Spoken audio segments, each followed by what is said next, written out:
Hi, welcome to the webinar, How to Wow Today's Savvy Travelers with Luxury Experiences. I'm Lydia Gregory, the managing editor of Recommend Magazine and the webinar moderator. Today's webinar has been brought to you by Recommend, along with our partners Explora Journeys and the St. Lucia Tourism Authority. The webinar is a complement to the Luxury Travel Trends Survey that was conducted on recommend.com, as well as the 2022 Luxury Travel Trends Report, which will be available via a follow-up email on November 11th and on recommend.com. During this conversation with our panelists, we'll be speaking about luxury travel and offer tips on how you can sell to this huge market. So before we begin, we have a few housekeeping items. During the presentation, please feel free to enter your questions in the question box. We'll gather them together and hold a Q&A session at the end of the presentation. And don't worry if you miss anything, the webinar is being recorded and you will receive a link via email to access the recording at your leisure. And a link to the 2022 Luxury Travel Trends Report will be included in that follow-up email. So let's start the webinar by having the panelists introduce themselves. We'll start with Tiffany Hines. Tiffany, good morning. Good morning. Thank you. I am with Global Escapes Travel in Athens, Georgia, and I'm not sure what else everybody wants to know, but we are, I'm sure like many people on the call today, very, very busy right now. Great. That is really great news. We have Julie Danziger. Hi, Julie. Welcome. Hello. Julie Danziger. I am with Embark Beyond. We are based in New York City, and we are a proud Virtuoso affiliated agency. Fantastic. Thank you, Julie. And we have Stephanie Fisher in Florida. Hi, Stephanie. Hi there. Welcome. Hi, Stephanie Fisher. I'm with Huffman Travel. I'm an IC, and we have offices throughout the U.S., and we're also affiliated with Virtuoso. Fantastic. So let's just jump right in. So we're going to start. The first question is, what is your definition of luxury travel? Tiffany, do you want to take this question to start off? Sure. I think for us, luxury has just become more and more personal. It seems as though, I mean, for our agency and for our advisors, it's always been about that personal relationship and the connection with the client and really understanding their unique preferences. And that seems to have been accentuated during this comeback, this surge that we're all experiencing right now. Julie, what are your thoughts on what is your definition of luxury travel? So luxury travel could mean different things to different people. So, I mean, but there's one thing that they all have in common is it's an experience or travel that makes you feel good. It's not the dollar amount, it's the quality of the journey. Some value convenience, service, quality, those are all key factors. But you know, what specifically luxury is, it could mean different things to different people. Some like hip hotels, some like cruising, some fly private, some fly commercial. It's not the specific dollar amount, but it's the quality of the experience. Right. Stephanie, I saw you agreeing with the definition. Very much so. I mean, I think Julie hit it nail on the head. It really is. And it for us as advisors, we also have to understand what the luxury is. What the client thinks luxury is. As much as we understand what we think luxury is, every client has a different idea, and that's exactly what Julie just said.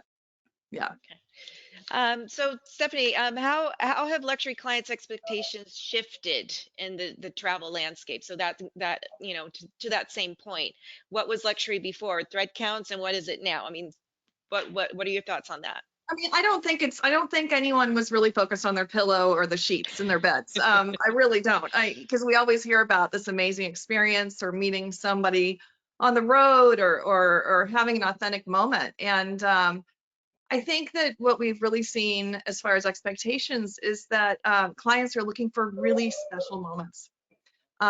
Moments that are forever memories. And that's always been what they're looking for. But now I think that post-pandemic, the realization that life can be short. So let's go out there and let's find these things and let's hit the bucket list. And I think that's been a lot of what's been coming in.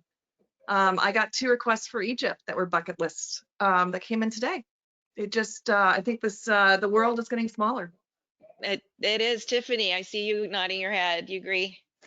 Yeah, absolutely. I think that, people have had enough time to sit at home and really daydream or watch Netflix and or channels on travel opportunities and places around the world, and they're thirsty for these amazing experiences that they've seen others experience, and they've realized that they're not getting any younger.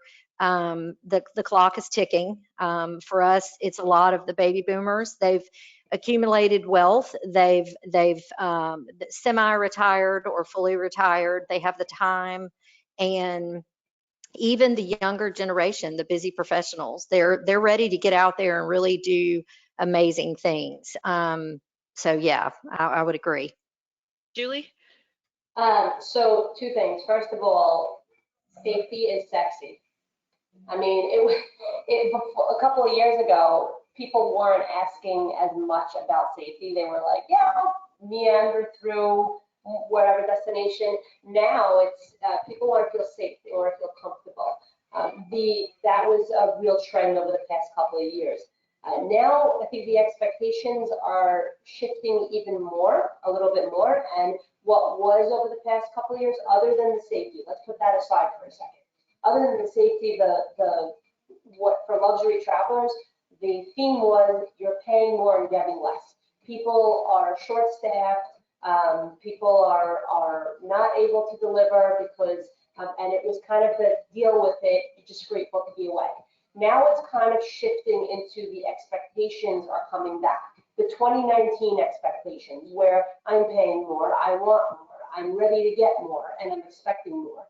But a couple of years ago, it wasn't the case because people were just so grateful to be away. So I think that's a big shift that we're seeing now, and people need to, and travel advisors need to be mindful of that because you can't get away with charging $3,000 a night and having no room service. It's just, you can't get away with it anymore. So that's one thing I just wanted to share. But safety is still sexy. Yeah, definitely. And I think that kind of segues into, so what are they seeking in 2023? So if they're paying more, they want all the more things. So Stephanie, do you want to talk about Well, that one? I think that not only are they seeking amazing, memories with their families and their bucket list destinations, they're also seeking out an ear. Like, is this a good idea? Is this where I should be going next? What order should I be going in? Because these bucket lists have really been created many times, many of them during pandemic, during the downtime, and trying to figure out what order to send them in, and the best way to manage these lists. I think that's a lot of what my clients have been asking. But they're also seeking out new ideas, places that people haven't been to. Slovenia is becoming a requested item, and that's new on my landscape. So moving into 2023, Tiffany, are you also seeing like a request for like unexplored territory type of travel? Absolutely, I agree with Stephanie. I think that it's not only just those places that they have not yet been to or have typically in the past been less traveled to, but I think we as advisors have an opportunity. I'm on the national board for ASTA, and one of the conversations on our board agenda the February before we all went home for a couple of weeks was over tourism. And so I think we all have an opportunity now to really be more thoughtful about the places that we're sending people and the recommendations that we're making, and making sure that we are really trying to focus on that experience so that they can get to these places when it might be less crowded. And that has been a priority for a lot of our travelers as well. They've gotten used to not being in crowds, and they kind of like that now, and they don't really want that experience when they get back out there. Julie? So I'm going to tell you what some of our customers are looking for now, but for everyone that is participating and watching along, this is a good opportunity for you to throw something in the chat box, because I want to know what you're looking for. Think about, what are you looking for if you were the customer? If you, what would you be looking for as a luxury traveler? And that's a good thing to throw something in the chat box right there, not to put you guys on the spot. But what our customers are looking for, basically everything that Stephanie and Tiffany shared. It's guidance, it's support, it's value. And one other thing they're looking for is very quick turnaround time and very quick response time. That has been huge. Everything is, I need it now, while I'm excited, while I want it. And then we've even had a client that today, we didn't get back to her in a couple of hours because, you know, it was nighttime and we might have been sleeping. And she's like, nah, it fell out. It's unbelievable. They need something, strike while the iron is hot, while they're excited. I'm seeing a pattern for that. It's not everybody, but I'm seeing patterns for that. So you feel that maybe there's a sense of impatience, like I need to get this and I need to get it now. Yeah, I mean, strike while the iron is hot. And you know what? If you get them while they're excited. Probably spend more. They'll have a better quality trip, and they'll trust you right out of the gate. When you're confident and you're delivering and you're responding quick, that delivery is there. They're ready to trust your judgment. But I also have to say, like, as long as we manage the client's expectations, so, you know, I want to talk to this tour provider and see if there's space and if they have guides available for you. It could take 24 hours to get back to you, you know, just as long as they have an understanding. Mm-hmm. Yeah. Really important. Yeah. So You hit it on the head, Stephanie. You hit it on the head. right. So all this pent up demand that we're seeing for travel, do you see it continuing? Like, what do your future bookings look like? Is this like the horses out of the barn kind of a thing? Tiffany? Yeah, I would say so. I mean, we keep hearing a lot in the media about spending slowing down, you know, prices are high, inflation, recession.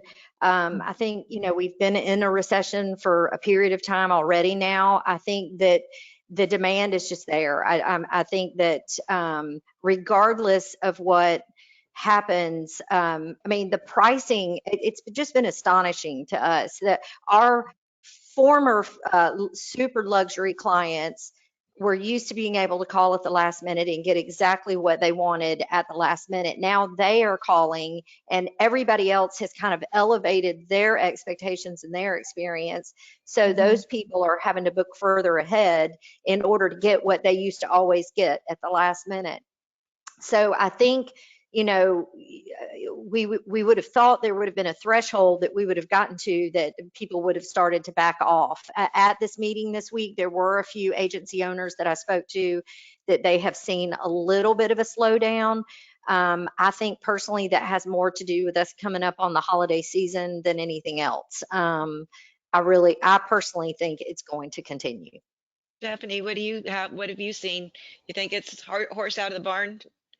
You know, our phones have not slowed down, not yet. It's been really intense and a lot to do. But in the end, we see, I've got bookings going into 2025 right now, and one that might be for 2026. So, you know, people are really starting to plan out, and they want to get this stuff done and on the calendar.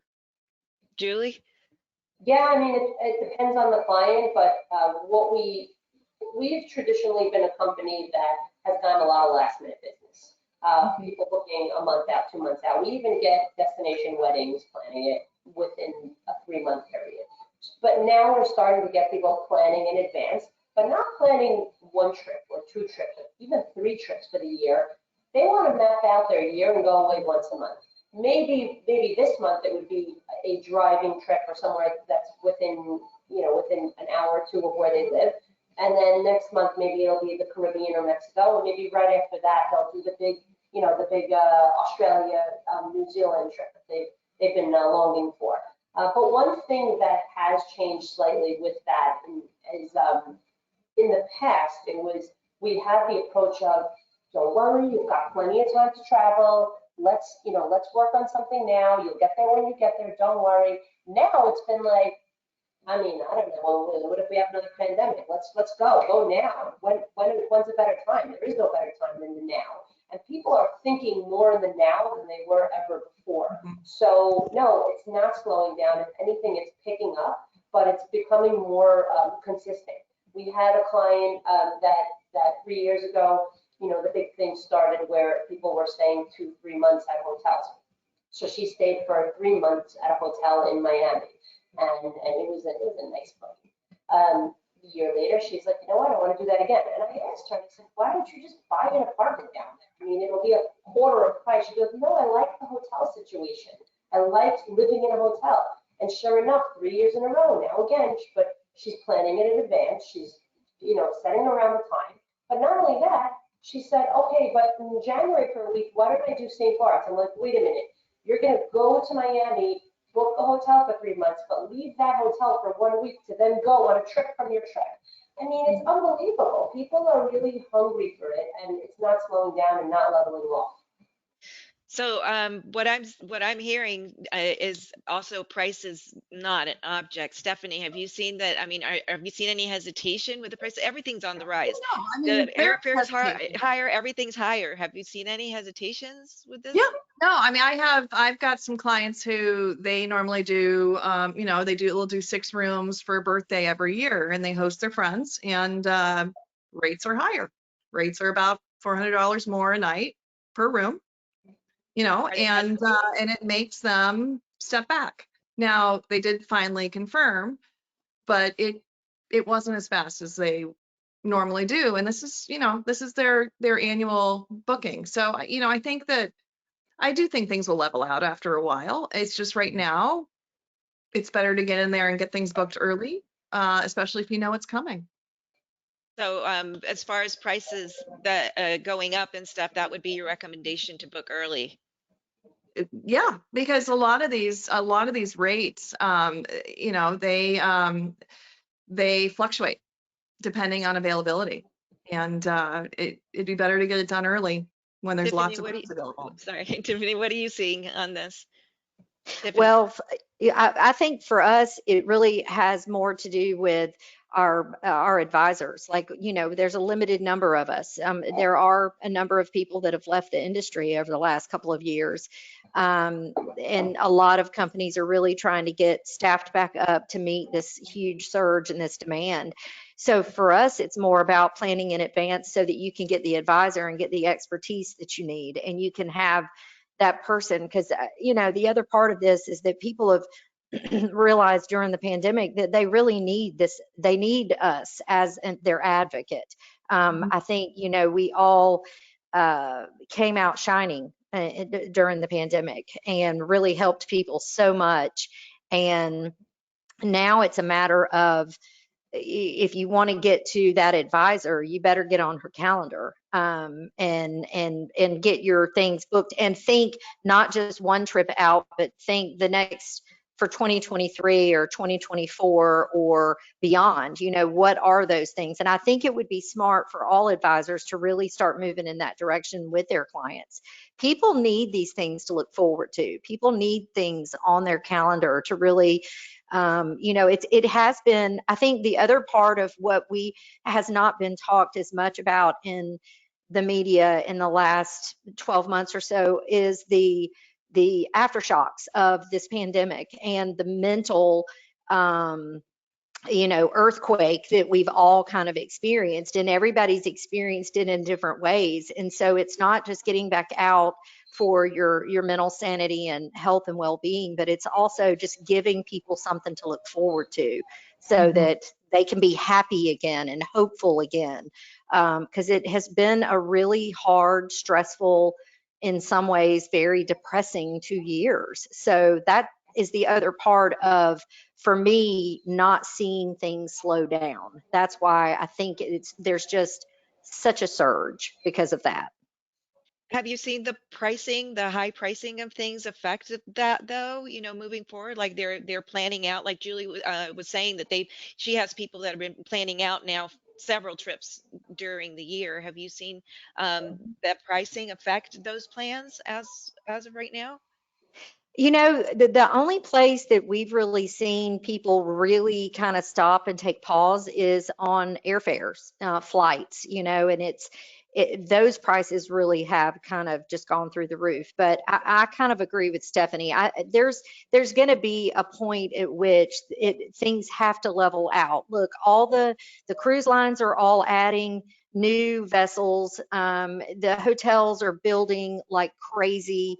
I believe Hyatt said this week at the ASTA meeting that it was some crazy number of new hotel rooms and beds they were going to have in the upcoming year. So there's all this demand, but there's also supply being created. So there's going to come a point at which it's going to level out. I'm not sure exactly when that'll happen, but yeah. That was our next question that we were going to talk about. Is that, do you feel like these high rates are going to be leveling out? Julie, do you agree that with all this inventory online? I mean, yes and no. In certain places it is, in certain areas it's not. Julie, can you come closer a little bit? It's a little bit hard to hear. Can you hear me? You Yes. sound a little muffled. Oh. Yes and no. In certain areas it is, in some areas it isn't. I agree completely with what Stephanie was saying before, that clients are starting to level off and realize, oh my goodness, wait, I need a minute to decide if this is the right trip for me and at the right price. Because what they paid a couple of years ago is far different than what they're paying now. They end up booking it, but there's a lot of pushback and it becomes a little bit more of a challenge. So I'm experiencing exactly what Stephanie is. Now, in terms of will the rates come down at some point, I think certain properties and certain products will have to, because clients are getting a bad taste in their mouth. In certain areas, they understand the rise of cost, but in other areas, it's very hard to justify. And we're hearing from clients, they're saying, well, I can't believe they're taking advantage of me. And they feel very taken advantage of, to a point where if a property steps up and says, our rates are going to be here, and another property is going to keep them here, people are going to go to the other property because they don't want to feel taken advantage of. But if the properties and the cruise lines and all these destinations decide to at least justify it and explain it so that we can understand it, then I think they're going to stay high and people are going to continue to pay it. But it has to be justified. Well, and then there's also, you can also, I've pushed back, to the hotels and said, okay, so, the client's been staying with you for the last 4 years. This is an annual trip. Can you do anything better? And sometimes they will. And so it's important for us to advocate for our clients and be able to see what they can do. And if they can't do it, that's okay. But at least we've made the effort. Right. It never hurts to ask, especially if you have a relationship with either the cruise line or the hotel or et cetera. Absolutely. So I think we kind of touched a little bit on this following question a little earlier, but what are the top trends that you are seeing in the luxury travel space? Whether it's cruising or safaris, or what are the top trends that you're seeing right now? Tiffany, do you want to start this one? Sure. I think for us, it's been more private homes, villas, certainly the private jet charters. Again, it's just these exclusive, more focused on just their group or their multi-generational family. Like I said, I think people have really gotten used to kind of hanging with their own little tribe over the last couple of years, and now they're also looking to travel in that way as well. Stephanie? I found quite a few people have realized that, maybe their significant other doesn't want to travel as much. And so they're starting to form small groups, groups of women, groups of golfers. All of a sudden, I have more group requests coming in. And these are, they want elevated experiences and they want all these things, but a lot of them are ladies who've decided that they're going to go check out the world. And it's been kind of fun to start working with that too. Julie, have you seen that in your market? Yeah, Stephanie is just reading my mind. Travel often, travel more. But what they specifically do and what the patterns are, it kind of depends on where the clients are based. We see slightly different patterns from people based in California and New York or the Midwest or Miami, Texas. I mean, it kind of depends on where they are and what their at-home situation is. and it's everybody in at least in the U.S. has been pretty a little bit different slightly here and there depending on where they are. So it's very important to understand the client, understand what their needs are to determine what's important to them, and then you'll kind of develop trends based on the destination. But the one constant is travel, travel often. Do you see any trend as far as groups of Yes. women? Because I've read a lot about solo travel and women travel. Have you been seeing a lot of that? Well, we've been seeing a lot of yes, but destination celebrations, women's travel, yes, and that also brings the whole people want to feel safe when they're traveling, so that comes into play. Mhm. But we're seeing also father-son trips, mother-daughter trips, all different theme trips. People want to sports. Sports is huge. People want to go to if there's a big tennis match or a soccer match or a football game. It's an excuse to go to a destination. So we're seeing travel to destinations that might not have been incredibly popular for us in the past because maybe they're going to New Orleans not for the food, not for the jazz, but to go to a football game because they want to go there for that. They might want to visit New York not for the theater, but they want to go to the U.S. Open. So we're seeing a lot of travel around events, and depending on, so it could be women, it could be men, it could be anybody. I'm not seeing a specific pattern for women, more a specific pattern for small groups of like-minded individuals traveling together, as well as destination events and celebrations have exploded. Right. So Tiffany, you touched on this a little bit for the next question, that during the pandemic, people were traveling and they were asking for very secluded options and very private places. Do you think this is you're still seeing that trend moving forward I into do. 2023?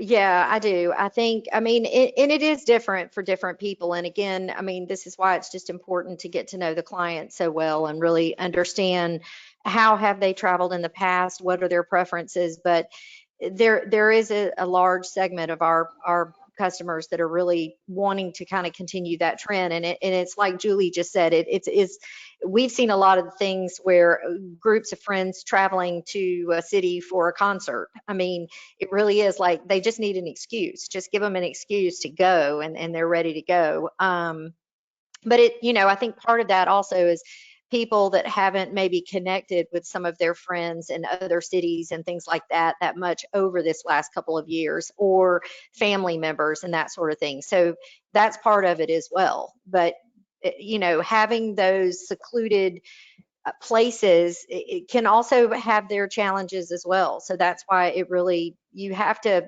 really dig into those conversations and make sure that they understand how to set those expectations, because it is nice to go stay in a hotel where you've got a full bar and several restaurants and housekeeping services and things like that. Whereas in a home, if you, depending on whether you have those concierge services. So I think it is just a totally different experience, but it's kind of that quality time that people are looking for to spend with each other as they kind of come out of the pandemic. Stephanie, do you have any comments on the secluded areas moving forward into 2023? Are you still seeing We are a seeing it. demand for that? But there's a mix now. People are have been missing being with people. And as much as people are booking the private, the private villas and the charters or the boats, they're also wanting to get in and have authentic experiences and hike in the Atlas Mountains and go meet a Berber family or wherever you are. Just another way of connecting, because everyone felt so disconnected. I think that it's starting to shift, Yeah. at least in my office. Right. And to Julie's point, she's saying more people going to do events, to go to big events in different cities and do all that. So if I wanted to ask you guys, if you have 3 tips for travel advisors who are new to the industry or who have decided to move into the luxury travel arena, can you give me, Julie, can we think of 3 tips, 2 or 3 tips that we would give to somebody who's starting out brand new? get a mentor. That would be number one. It's really difficult to get into this industry without having someone to help guide you. Also, don't run before you crawl. A lot of people say, hey, I travel, I could sell it. I mean, there's a lot more to it than just knowing that you like the beach. I mean, there's so much on the back end, logging and invoicing, the non-sexy stuff that really you need to know. And a lot of people come in thinking that they're just going to be traveling the world. And you gotta, I mean, most of the time, I think Stephanie and Tiffany, you would agree with me, we're sitting behind a desk. Yes, we travel well. But we're sitting behind the desk so that other people can travel and we can bring that, so I think those are two of the tips I would say. And then just focus on learning, but understanding that the first year you're in this industry, if you're coming from a different industry, you probably won't, it will be frustrating and you probably won't make money the first year. You need to learn the ropes, you need to understand the business. So be patient. So I guess mentor, be patient, and don't run before you can walk or crawl or whatever the saying might be. And make sure you are aligned with the right company. There are a lot of great companies out there, and make sure that you meet with a number of them so that you can align yourselves with the right company to have your back and help elevate you, because it's really, really difficult to just do it on your own. Stephanie, I see you nodding in agreement. Oh yeah, Julie, you got it, 100%. I think one of the most important things is to not fake it, not fake knowledge. Be honest. I asked someone that was a pretty big mentor for me and still is, when I first started, and I said, look, I'm brand new and I'm seated next to you at this lunch at Virtuosa Travel. Like, I don't know what I'm doing next to you. I cannot figure this out, but I'm here, so I'm taking advantage of this opportunity. What would you say to yourself when you started? And this is someone that's very big in the industry. And she said, don't fake it. Don't lie. Be honest. I don't know this destination, but one of my colleagues does. And let me see if I can get a hold of them, and then we can connect. And if we need to connect the three of us, we can.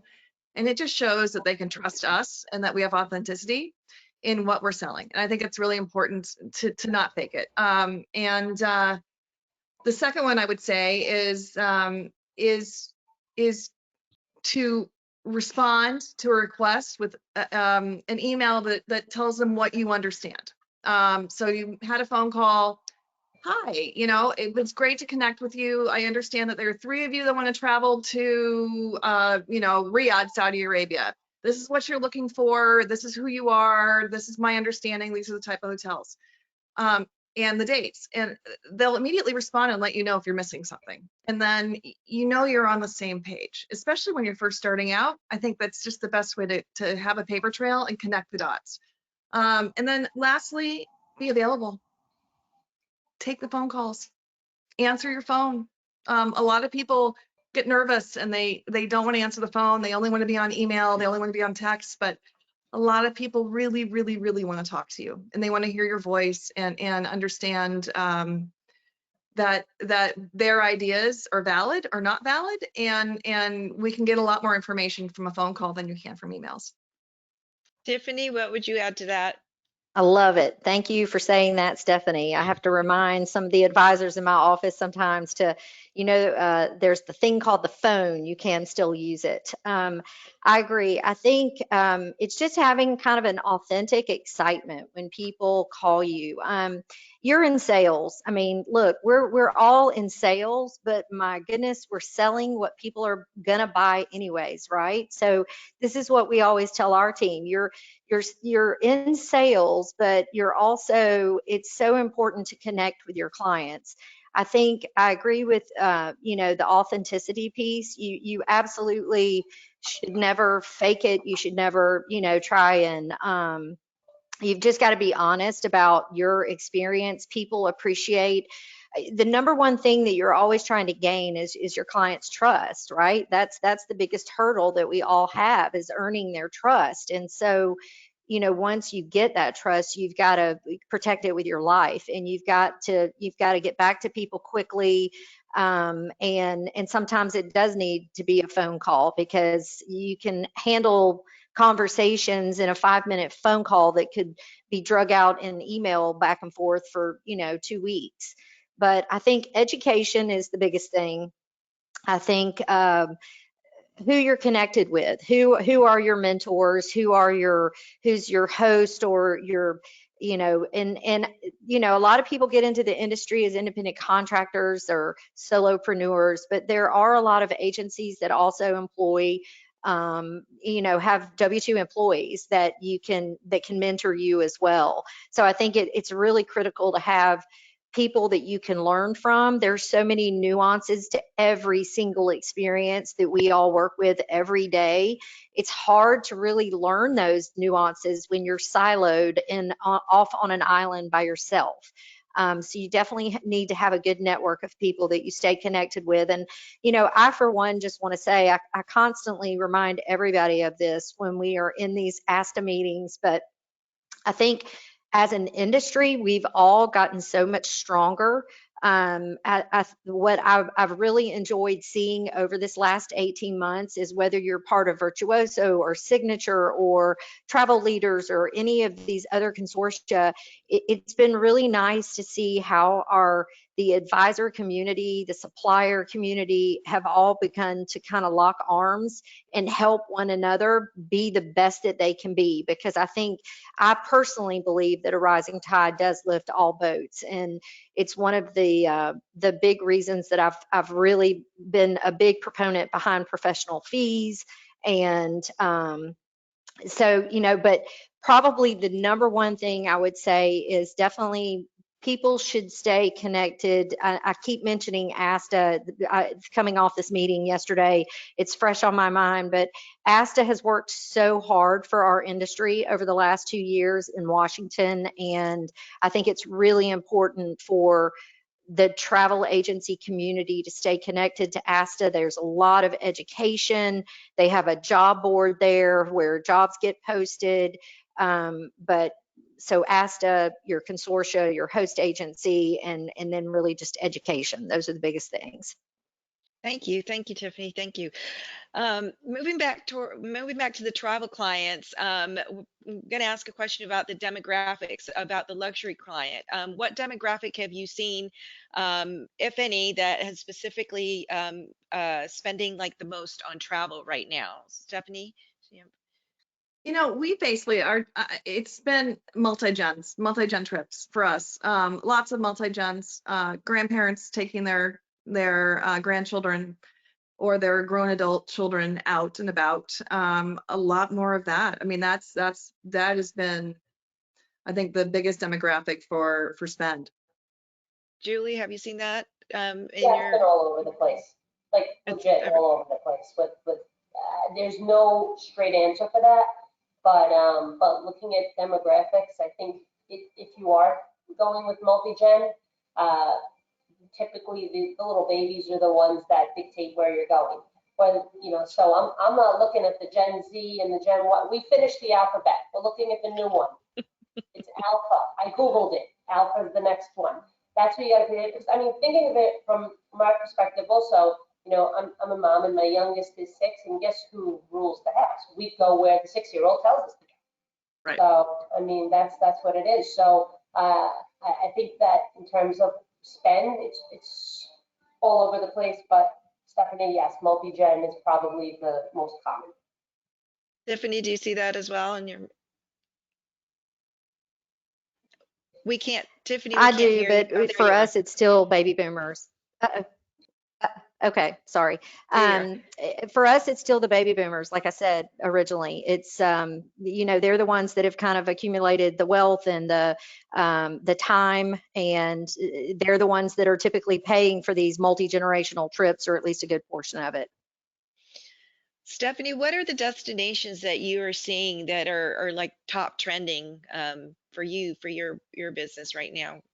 A lot of Africa, a lot of safari. We've done a lot of Africa, Middle East, Jordan, Egypt. Are Those these new on your, are these newer those were destinations all for your? not recent. This summer was all Italy and France, and it was like they were the 51st and 52nd states of the United States, the amount of US citizens that were there. It was insane. Yeah.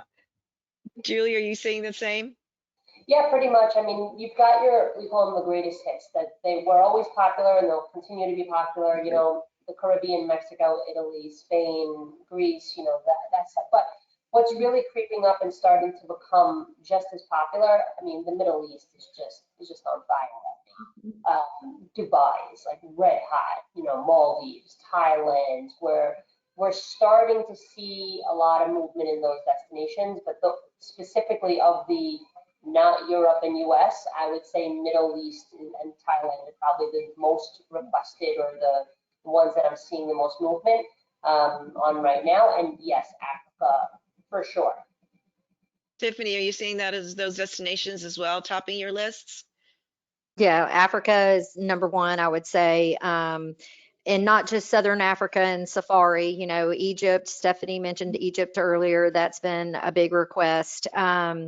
And then Italy, it just always is, you know, top of the list for people. And I think because there's so many different areas of Italy, you know, people tend to go back time and time again. But Italy, Spain, yeah, pretty much all of Europe. But we're starting to get more of the expedition options as well. The request for, you know, North and South Pole and Expedition Galapagos cruises? and things like that. The Yeah, cruises? Oh, okay. The Discovery yacht type things? Yeah, okay.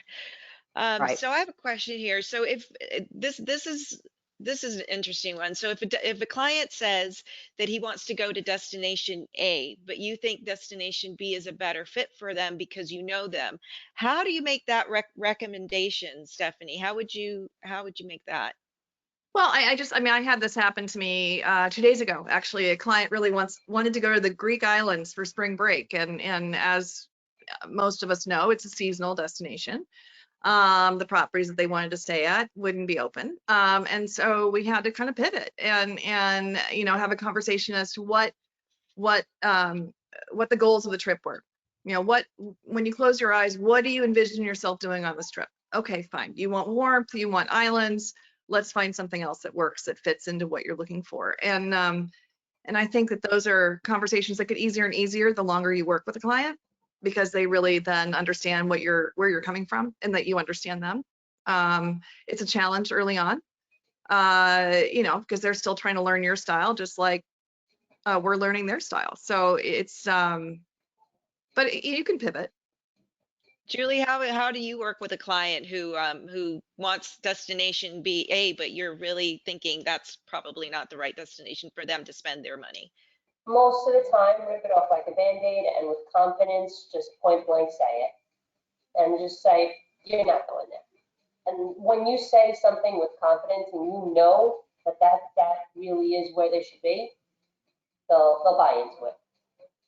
Tiffany, how do you help your clients pivot from one destination to the other?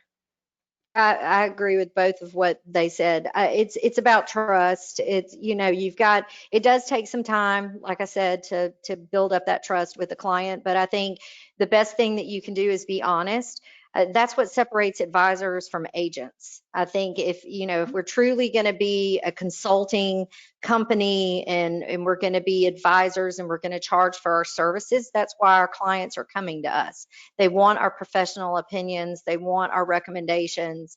They want our advice. And so, you know, you have to know what you're talking about, obviously, but you have to be honest and you have to, I mean, for us, it's always about, you can make more money, but once that week or 2 weeks or month or however long you're gone is done, it's done. You're not getting that back. So we really strive to make sure that people know that we're looking out for their best interest and the investment that they're making, not just with their money, but with their time. Thank you. So let's talk a little bit about cruising. So there's so many options out there for the luxury travelers when it comes to cruising, so including some of the new ones. What does a luxury client expect from cruising? Stephanie, we'll start with you. You're in Miami. You're like or in Florida, Cruise Central, right? Yes, I am. It really, it depends on what the client's looking for. Some clients are looking for the Disney experience because that's what their littlest 6-year-old wants, and then others want a small yacht expedition type thing. So it really, I think it's very similar to us working with hotels and finding out what their likes and dislikes are. Some people want to have a plated, menu featured dinner where you can order. Other people don't mind the buffet. So I think it really is about knowing your client and knowing what fits, what brand fits them. Tiffany, we mentioned a little bit about the expedition cruises, the small ship cruising. Have you been seeing then a rise in that? We have, and I think it's just important to know the product. It's important to get with your BDM and really understand. That goes back to that education component, understanding the options out there, and being very upfront about asking those suppliers who is their target audience, and who, what differentiates them from their competition, and who is their competition. You really have to kind of questions answered. And then once you know those things, it makes it so much easier than to help your client and to kind of determine which route they should go. But it's the relationships that you have with your suppliers is very similar to the relationship that you have with your clients. So I think it's really important that it's a good fit, that you have a good working relationship with those supplier partners, to make sure that they're going to have your back if there are any issues that come up and things like that. So Julie, we chatted a little bit earlier about that you're starting to go into luxury cruising now. Yeah, so we traditionally we would sell a yacht before a cruise. That's always been, our core. But now we're seeing more and more, getting more and more cruise requests, more and more people open to it. I think it's in part due to what we're seeing a trend is more of a variety of products being offered and different types of products that can appeal towards a more broad different type of clientele. So when you had your traditional cruise ships, now you've got different products like Virgin, Explorer. I mean, there are so many different, even on the waterways, partnering with the biking company, with Backroads, where you have different products that can appeal towards so many different demographics. So a cruise is not only for a certain age range or group or demographic. Now there are more options for people out there. What we're also seeing is, of those traditional cruises, they're freshening up their product. The look is more modern. There's more spacious suites where, I don't know, 20 years ago, I thought tiny stateroom that I'm going to be cramped in. Now you can get these incredible suites with grand pianos in them. I mean, it's unbelievable what is offered. So it's changing the face of cruising, which is opening up the opportunity to sell it to not just someone that always went on cruises in the past. It's to sell it to someone who might never have been on a cruise. So we're seeing a little bit of that, and that's what's appealing to our customers because of that. Thank you. So we have one or two more questions, and then we have a couple of questions from the audience. But one of the biggest questions here is that I wanted to ask you guys is, what lessons did you learn from the last couple of years, and how did that make your business or your relationship with your clients stronger, your business and your relationship with your clients stronger? Stephanie, do you want to start? Well, I mean, I think that there are a lot of lessons learned, and amongst all of us. But some of it is, some clients are not your fit. I wound up going through clients and figuring out what fit with who I am and how I work with them, and also release a few clients out of my list. There's nothing wrong with letting go of a client if it doesn't fit what you're doing. And when the email comes in and you're cringing, it's not good. That's just not something you need to do. But we also identified suppliers that worked really well with us during the pandemic and made sure that we worked with them again after. And we stayed in touch, and we strengthened our relationships, not only with clients, but with suppliers. it was important to do so, so that we all came out on top and knew what was going on when business started up again. Thank you. Tiffany, what was your biggest lesson from the last couple of years? Oh, there's so many. I think, like so many people in so many other industries, it's all about quality of life. And, we've reorganized completely how we handle our clients, our whole intake process, and, a lot of the things that the administrative tasks that we could take off of our advisors so that they could really focus on those client relationships. So I think that's been really important for us to maintain with our team the quality of life for them. But I think it's also just remembering that we're all human. We all use a lot of technology, and the technology is great. But when crisis happens, it was at the end of the day, it was the humans that helped get everybody through the crisis and get things canceled or, rebooked or whatever. And so I think there's such a human component to what we've all been through over the last couple of years. And it's just remembering that it's going to still take some time for us to really kind of, really truly normalize from what we've been through. So we have to give, a lot of grace. We still have to have a lot of flexibility. We have to dig into those patience reserves but I think it's just trying to stay optimistic, which most of us in the travel industry are very optimistic people. But yeah, it's just continually learning. Thank you. Julie, what are your thoughts on that? I learned how to work from home sometimes. The big one is patience. Mhm. I can fire off 75 different things, but I'm gonna have it just say it all boils down to patience. Okay. That's it. So let me see. I have one more question, and then we have, like I said, a couple of questions from the audience. What were your top challenges? What are your top challenges right this moment, and how are you overcoming them? Tiffany. Top challenge for us right now is just the demand in travel and the limited number of advisors available to service the demand. And I think that, how we're overcoming that is, like I said, utilizing as much administrative help as we can to unburden them with some of these tasks so that they can really focus on the client relationship and having more conversations with people so they can meet that demand. But I'll go back to something that Stephanie said a minute ago. It is very important for people to realize what they need to say no to. You can't be all things to all people, and you really need to kind of define what that looks like for you. So it's kind of getting pretty focused, being intentional and focused. Stephanie, what's your top challenge right now at this I moment? think we found at least delays in final documents, receiving the documents and then having to race to get them ready for the client. So that's been a challenge. It's managing all these different calls and telling people timelines and trying to stick to the timelines and trying to get these, responses back. And it's we're juggling right now. We're juggling. How do you feel like you're getting around that?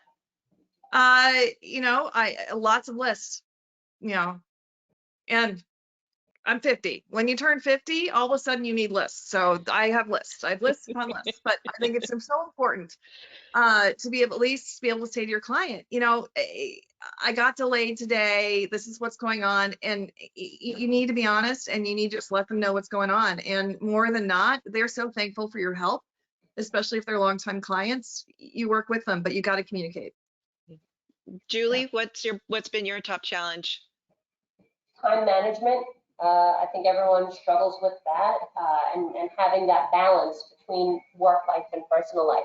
Before we would come into the office, you would do your work and you would go home and you would have your home life. And yeah, we've got our phones and we're always on it, but now with a lot of people working from home, there is no balance. It's you go straight in from work and then the kids come home or whatever it might be. it's kind of blended together where I think figuring out the right balance and time management, I think that's been a big challenge and will continue to be a challenge.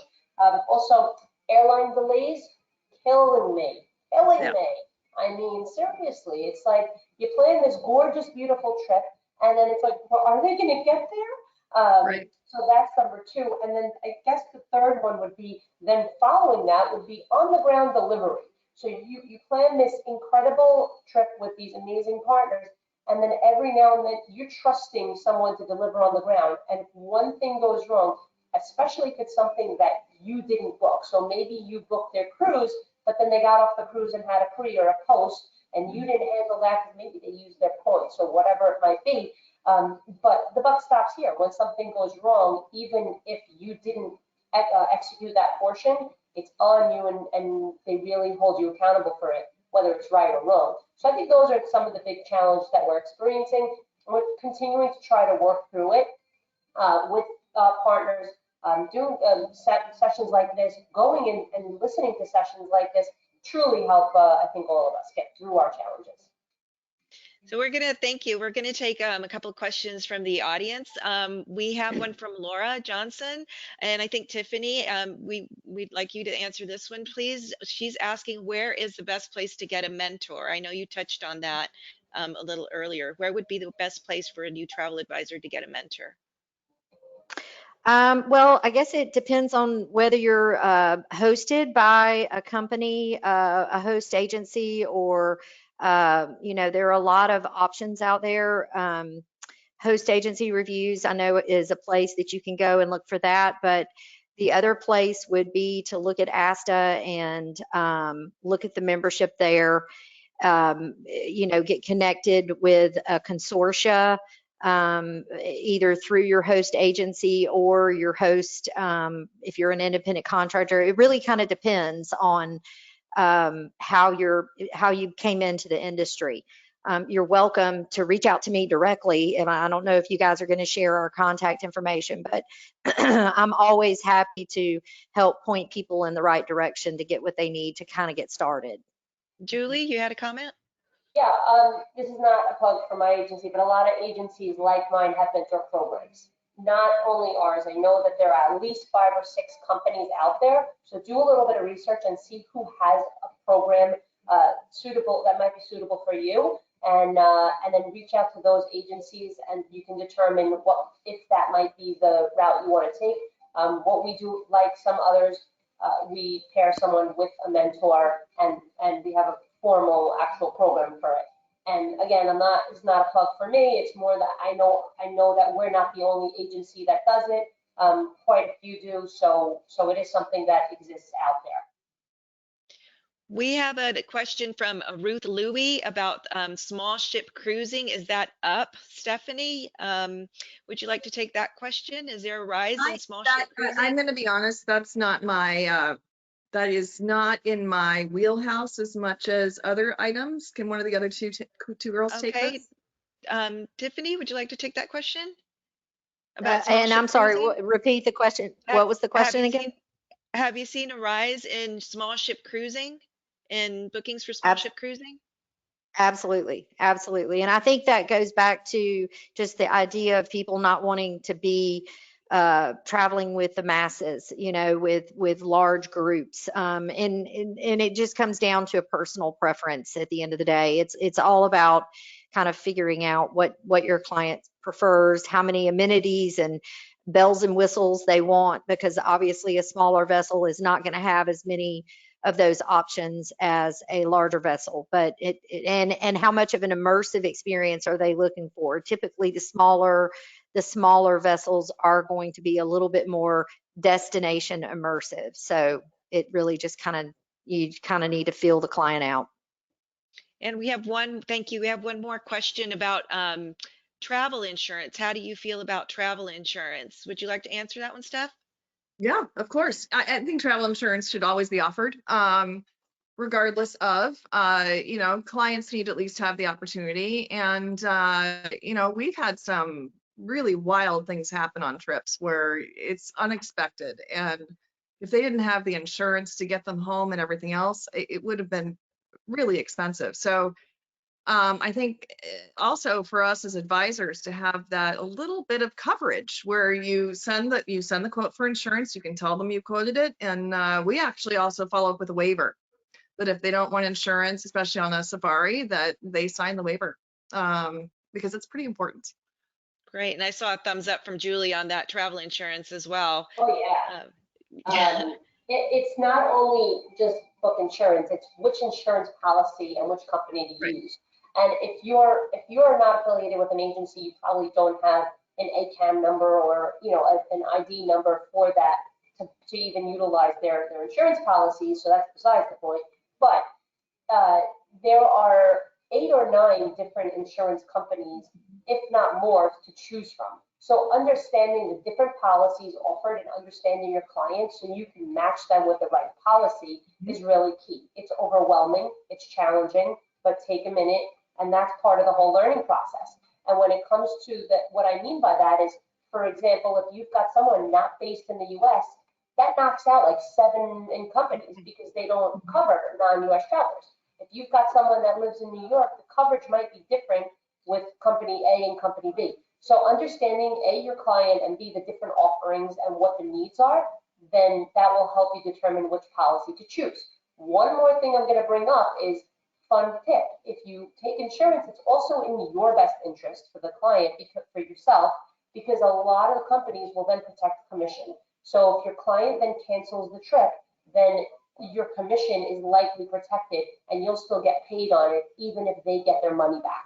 So many different nuances to insurance, and you are opening up a whole nother Zoom over here. So, and one other thing too is to also say that, while we're selling the insurance, if they have questions about insurance, the policy specifics, they need to call the insurance company. oh yeah. So you're not liable for it as the advisor. Well, thank you very much. I want to thank everybody for attending the webinar. We've reached the hour, just like magically went by in like 30 seconds. So I want to thank Tiffany, Julie, and Stephanie for being with us today. And I want to thank everybody for attending the webinar. And we will be emailing you with the link for the recording. And thanks again for your time. Thank you so much for having me. Thank you. Thank you. Good luck, guys. Thank Bye, you. ladies. Bye.